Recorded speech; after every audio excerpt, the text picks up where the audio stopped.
بسم اللہ الرحمن الرحیم۔ سامعین گرامی، عبدالحمید چشتی مدینہ منورہ سے عرض گزار ہے کہ 18 اور 19 دسمبر کو دوسرا اور تیسرا کلپ مفتی فضل چشتی کا فقیر کو سنایا گیا۔ دوسرے کلپ میں یا تو وہی باتیں تھیں جن کا الحمدللہ علی وجہ البصیرت فقیر نے پیش کی ہی جواب دے دیا تھا، یا پھر لا یعنیاں اور کمینے پن کا اظہار جو قابل جواب نہیں۔ مثلا کہتا ہے کہ تو یہ شرط رکھے گا کہ تیرے سوال کا جواب نہیں دوں گا تو امریکہ برطانیہ چلا جائے گا، واپس نہیں آئے گا، تو افریقہ میں چھپ جائے گا۔ تیرے اندر اگر اچھا خون ہے تو یوں کر کے دکھا، کمینے پن کی علامت ہے، بیچارہ علمی یتیم، تیرا حشر کیسا ہوگا، بے وقوف بناتا رہتا ہے، کمینے پن کی عادت، تیری موٹی عقل ہے، چوں چوں کرتے ہیں وغیرہ وغیرہ۔ پھر کہتا ہے کہ تو نے میری شرافت کو کمزوری سمجھ رکھا ہے۔ حضرت، شرافت نہیں، تیری کمینگی کو آپ کی کمزوری ہر کسی نے سمجھ رکھا ہے۔ پورے عرب و عجم کو چیلنج کر رہا ہے کہ ابھی تک تو دیگر علماء کے علاوہ فقیر اور مناظر اعظم علامہ منیر عباس صاحب مدظ اللہ العالی ان کا صحیح جواب نہیں دے سکا۔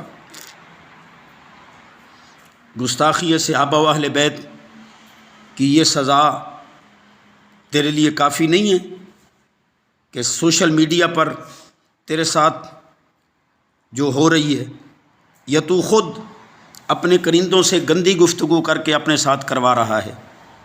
اگر اتنی کسی کتے کے ساتھ بھی ہوتی تو وہ بھی ڈوب کر مر جاتا، لیکن جو بے عزتی اور حتک کو عزت و شہرت سمجھے اس پر کیا اثر۔ فقیر انشاءاللہ العزیز اللہ کے فضل و کرم اور حضور نبی کریم صلی اللہ علیہ وسلم کی نظر رحمت سے مدینہ منورہ سے پاکستان ہی آئے گا اور کہیں نہیں جائے گا، جس سے تیرا جھوٹا ہونا دنیا دیکھے گی۔ تیسرے کلپ میں کہتا ہے کہ مکاریوں اور تراریوں سے کام لیا۔ فضل چشتی، تیرے اندر اچھا خون ہے تو تجھے چیلنج کر رہا ہوں کہ صرف 5 غیر جانبدار علماء سے یہ لکھوا کر دے گے کہ یہ مکاریاں اور تراریاں ہیں یا اصول مناظرہ اور حقائق ہیں جن کا تو جواب نہ دینے کی وجہ سے شکست خوردہ ہو چکا ہے۔ تجھ سے جواب دینا ممکن ہوتا تو 2 سال کا عرصہ کوئی کم نہیں ہے۔ باقی ہم نے تو پہلے ہی کہہ دیا تھا کہ اصول مناظرہ کو جو فرار سمجھے وہی بڑا احمق ہوگا، جس کا تو نے ثبوت فراہم کر دیا۔ پھر کہتا ہے کہ بکھر کو اس لیے مقام مناظرہ بنایا کہ فتنہ نہ بن جائے۔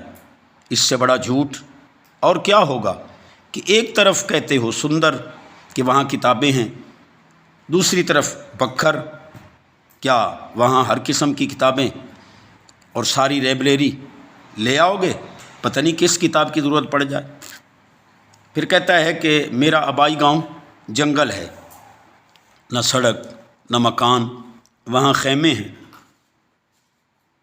تجھے تو کوئی کوفت ہے ہی نہیں کیونکہ تیرا گھر ہے، اور ہم بھی خوشی سے اس راستے کی دشواری کو برداشت کر رہے ہیں، تو کیوں بھاگنے کا بہانہ بنا رہا ہے؟ جھوٹ بولنے کا کیا فائدہ؟ کیا تو جنگل اور خیمے میں پیدا ہوا تھا؟ کیا تیری ساری برادری وہاں جنگل وغیرہ میں رہتی ہے؟ اگر سچا ہے تو خیمے اور جنگل کی ویڈیو بھیج۔ اصل مسئلہ یہ ہے کہ تو نے اور تیرے پیر نے ان کے حق کھا رکھے ہیں۔ تجھے یقین ہے کہ وہاں مناظرہ ہوا تو تیری وہ گت بنے گی جو دنیا دیکھے گی۔ بار بار بتا رہا ہوں کہ الحمدللہ عز و جل شارع حضرت ابو امامہ باہلی رضی اللہ تعالی عنہ ہوٹل امل السعادت کمرہ نمبر 2 مدینہ منورہ میں ہوں۔ لیکن تو بار بار مکہ مکرمہ رہائش بتا رہا ہے، کیا عقل کم نہیں کر رہی؟ الحمدللہ فقیر 3 جنوری صبح تک مدینہ منورہ میں ہے، جب دل کرے آ جا، اور پھر بقول تیرے خدا نخواستہ یہاں بھی کوئی فتنہ بنا تو اس کی تمام تر ذمہ داری کی تحریر واٹس ایپ کر، کیونکہ جگہ کا انتخاب تو کر رہا ہے۔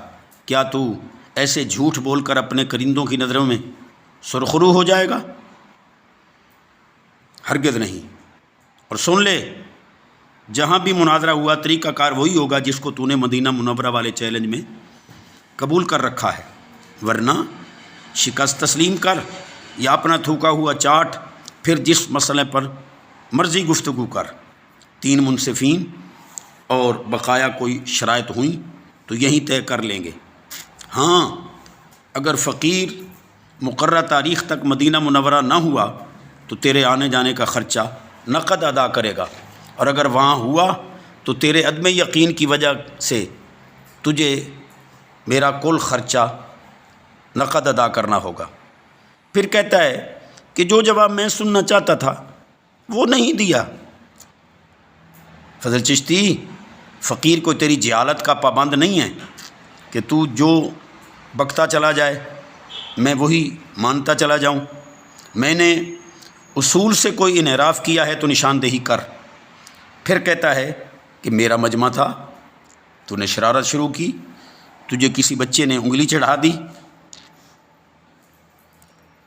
فضل چشتی، دنیا جانتی ہے کہ انگلی تو شیطان نے تجھے چڑھائی کہ شہرت و دولت چاہتے ہو تو یزید کی حمایت کا اعلان کر دو، پھر تو اس شیطان کی انگلی پر اب تک ناچ رہا ہے۔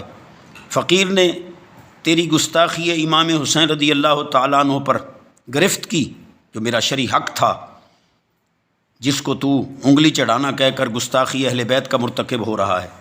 باقی تجھ میں شرم و حیا کی رتی بھی ہوتی تو ویڈیو کی شرط نہ لگاتا۔ اتنا تو بتا کہ ویڈیو پہلے کون سی شرعی دلیل سے حرام تھی اور اب کون سی شرعی دلیل سے حلال ہو گئی؟ وہ جھوٹے، تیری وجہ سے کتنے لوگ حج و عمرہ سے محروم گئے۔ اس وقت تو کہتا تھا تصویر حرام ہے، بلکہ بڑے کر و فر کے ساتھ بکتا تھا کہ سودا وکھامن چلیاں۔ اب کس دلیل سے تیرے لیے تصویر جائز ہو گئی؟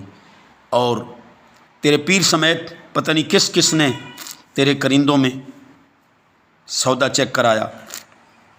تیرے اندر اچھا خون ہے تو تجھے بار بار چیلنج ہے کہ کم از کم اور نہیں تو میرے ان 2 کلپوں کی ہر بات کا ہی نمبر وار جواب دے دے۔ لیکن فضل چشتی، تم مر تو سکتا ہے لیکن فقیر کا جواب نہیں دے سکتا۔ اب بھی تجھے فضل چشتی صاحب چبل چشتی نظر آ رہا ہے۔ عرصہ دراز سے جو تو فحش بک رہا ہے، یا اب تو نے اپنے موجودہ کلپوں میں کمینے پن کا اظہار کیا ہے، اس وقت تو اندھا تھا۔ اگر واقعی تو فضل چشتی ہوتا تو صحابہ کرام اور اہل بیت اطہار علیہم الرضوان کی گستاخیاں نہ لکھتا نہ بکتا۔ مشت نمونہ از خروارے ہم نے تیرے ہی رسالے سے تجھے ارسال کر دی ہیں، کچھ ہمت ہے تو جواب دے۔ غالباً نومبر کے نصف کے قریب 0305 5663 848 نمبر سے فون آیا کہ حضرت کرم پور آ رہے ہیں، چاہتے ہیں کہ آپ سے بات ہو جائے۔ میں نے کہا آنے کی تحریر واٹس ایپ کر دو، جب مرضی آ جاؤ، لیکن جواب ندارت۔ اور غالباً 26 نومبر کو ہم نے پھر اسی نمبر پر رابطہ کیا کہ ہمارے شاگرد لاہور آئے ہوئے ہیں، وہ چاہتے ہیں کہ فضل چشتی سے ان کے خلاف لکھے گئے رسالے پر گفتگو ہو جائے۔ تو جواباً کہا گیا تھوڑی دیر بعد بتاتا ہوں۔ پھر ہم نے بار بار کال کی، کسی نے اٹھانا گوارہ ہی نہیں کی۔ مزید الحمدللہ ہم نے جو کہا تھا کہ فضل چشتی نے شب خون مارنے کی کوشش کی ہے، یہ فضل چشتی اس کی تردید نہ کر سکا۔ ہم نے تو شرائط، تاریخ، منصفین سب کچھ اسی پر ہی چھوڑ دیا تھا، صرف ہم نے جگہ کا تعین کیا، وہ بھی اس کا آبائی گاؤں، اس سے بھی بھاگ گیا۔ پہلے بھی ایک مرتبہ شرائط تسلیم کر کے منصفین سے حلف کا بہانہ کر کے بھاگ چکا ہے۔ اس کے باوجود کتنے ڈھیٹ پن سے، چور بھی کہے چور چور کے مطابق کہتا ہے کہ وہ میرے سامنے آنا ہی نہیں چاہتا، جبکہ خود تو اصول مناظرہ پر مناظرہ کرنا ہی نہیں چاہتا۔ فضل چشتی صاحب، نام، ولدیت، رہائش بدل کر اور جھوٹ بول کر مسئلے پوچھنا جیسا کہ تم کرتے رہے ہو آسان ہے۔ یہ میدان مناظرہ ہے، دنیا تیرا حشر دیکھے گی انشاءاللہ العزیز کہ گستاخی صحابہ اور گستاخی اہل بیت کی تجھے سزا کیا ملتی ہے۔ چل، کیا یاد کرے گا، مقام مناظرہ تیرا علاقہ سندر ہی صحیح، معین کر تاریخ، بھیج 10 غیر جانبدار منصفین کے نام، دے تحریری ضمانت مع دستخط 11 معززین، علاقہ تیار کر سیکورٹی، روانہ کر پولیس کا اجازت نامہ۔ چونکہ تو خبیث الفطرت ہو چکا ہے، تجھ سے بے اختیار غلیظ الفاظ نکلتے ہیں، تو کل ماہ کی طلاق کا حلف نامہ بھی بھیج کہ غلیظ گفتگو کرنے کی صورت میں تیری شکست شمار ہوگی۔ رہا صدر و معاون، یہ مزید کوئی شرائط تو وہ انشاءاللہ موقع پر ہی کر لیں گے۔ طریقہ کار مناظرہ آپ کا ہی قبول کردہ مدینہ منورہ والا ہوگا۔ تیرے انحراف کی کوشش میں تیری شکست شمار ہوگی۔ تو نے تو دوسرے کلپ میں کہا ہے کہ 100 آدمی چن کے لے آ، میرے ساتھ صرف 15 علماء اہل سنت ہوں گے، تو جتنے چاہے، لیکن صرف علماء اہل سنت۔ معین تاریخ سے 2 دن قبل فقیر علماء کرام کے ساتھ آ جائے گا، تاکہ تیرے بقول تیری ہی لائبریری سے حوالہ جات تیار کر کے تجھے تیرے ہی گھر میں انشاءاللہ العزیز شکست دی جائے گی۔ لائبریری میں اس وقت کیمرہ یا تیرا کوئی کرندہ نہیں ہوگا، تاکہ ہم باہمی مشاورت آسانی سے کر سکیں۔ اب بھی اگر لیت و لال کی کہ جھگڑے کا خطرہ ہے، حکومت اجازت نہیں دے رہی، یا سیکورٹی کا مسئلہ ہے، یا تمہارا کوئی کارندہ پولیس کو اطلاع دے کر رکوانے کی کوشش کرے، ان سب صورتوں میں تجھے اپنی شکست تحریراً لکھ کر دینا ہوگی۔ ہم انشاءاللہ العزیز دیے گئے وقت سے 2 دن قبل سندر اڈہ پر آ جائیں گے۔ آپ تحریری ضمانت دیں گے کہ یہ میرے مہمان ہیں، میں نے ان کو بلایا ہے، پھر ہم آپ کے گھر داخل ہوں گے تاکہ کوئی کرندہ کسی قسم کی کوئی شرارت نہ کر سکے۔ کھانا ہم اپنا کھائیں گے، بلکہ تجھے بھی کھلائیں گے، کیونکہ تجھے معاقل و مشارب لذیذہ کی بہت حرص رہتی ہے۔ جلدی کر تاریخ مع دیگر امور بالا بھیج۔ ہم نے الحمدللہ احقاق حق اور ابطال باطل کے لیے تیری ہی بات تسلیم کی ہے۔ اب قبولیت کے علاوہ کوئی کلپ پایا تو پھر بھی تیری شکست ہی شمار ہوگی، اور فقیر اس کلپ کا جواب دینے کا پابند بھی نہیں ہوگا۔